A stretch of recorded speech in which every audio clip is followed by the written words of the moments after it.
Bonsoir, nouvelle vidéo. Donc cette fois-ci, je vais parler de l'inné et de l'acquis.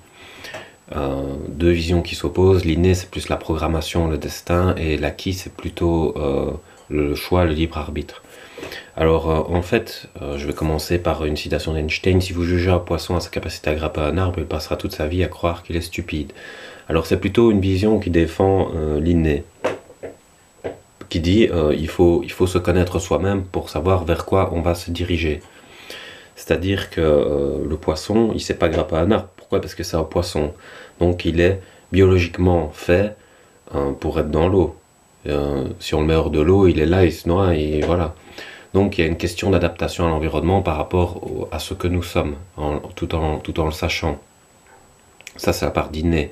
La part d'acquis, c'est la manière dont on va se changer par rapport à l'évolution qu'on a dans la réalité, par rapport à notre adaptation à l'environnement aussi, ce qu'on va pouvoir faire. Ça, c'est plus la théorie de l'évolution. Alors les transhumanistes, eux, ils sont forts pour la théorie de l'évolution, c'est-à-dire que eux, ils veulent même supprimer ce qui est inné. Donc voilà, ils veulent supprimer l'identité de ce qui existe pour le modifier complètement à leur bon vouloir.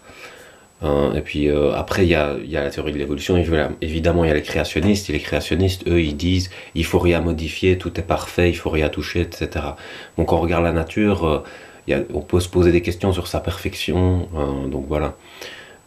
Et aussi, on peut se dire qu'elle est peut-être plus avancée que nous dans certains domaines et rester quand même modeste. Donc pour moi, encore une fois, il faut un juste milieu par rapport à l'inné et l'acquis. Alors Marc Aurèle a dit une citation que je dirais en fin de vidéo pour bien conclure. Mais en fait, j'avais des exemples à donner, par exemple par rapport à la musculation. La musculation démontre dans l'expérience qu'on peut modifier l'inné. Pourquoi? Parce qu'en fait, quand vous faites de la musculation, donc vous portez des charges lourdes, vous détruisez vos fibres musculaires, et alors on conseille à ceux qui veulent prendre de la masse de pousser jusqu'où ils peuvent aller, jusqu'à ce qu'ils n'y arrivent plus. Pourquoi? Parce que en fait, le corps va vivre le fait de ne pas y être arrivé comme un échec. Et alors, il va se dire qu'il est en danger. Et en question de survie, il va prendre les ressources et réalimenter les muscles très fort pour ne plus qu'il y ait cet échec, en fait. Pour que la fois suivante, vous allez pousser cette même masse, eh ben, vous y arriviez. Et donc il y a une adaptation du corps qui va dans le sens de la théorie de l'évolution, où on voit les gens qui se musclent et donc leur corps change vraiment dans la réalité, dans l'expérience, quoi.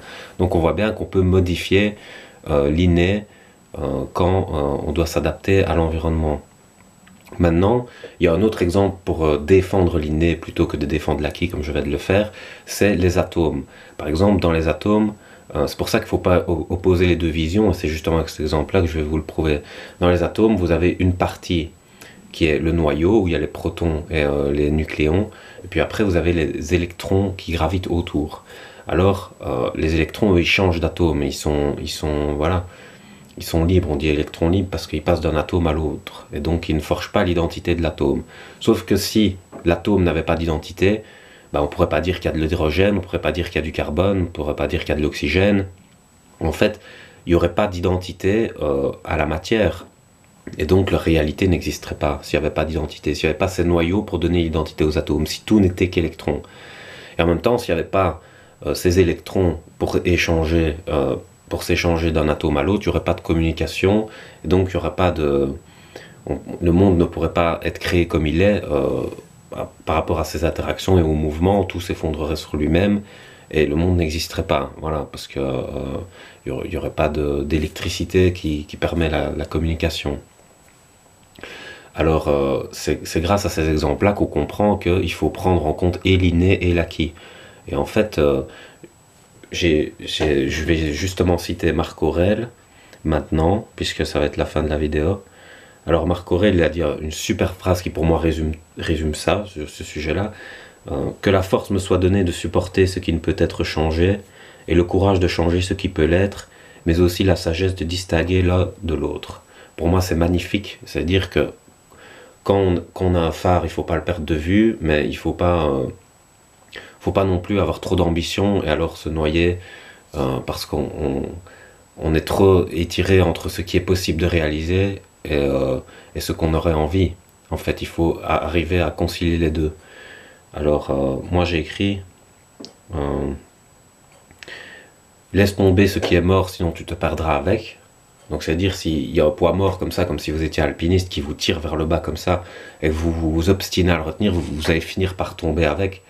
Et voilà, il fallait le lâcher, quoi, il fallait laisser tomber parce que ça n'allait plus et que donc voilà, il fallait partir vers l'acquis. Tiens bon ce qui peut être sauvé, sinon tu perdras. Ouais.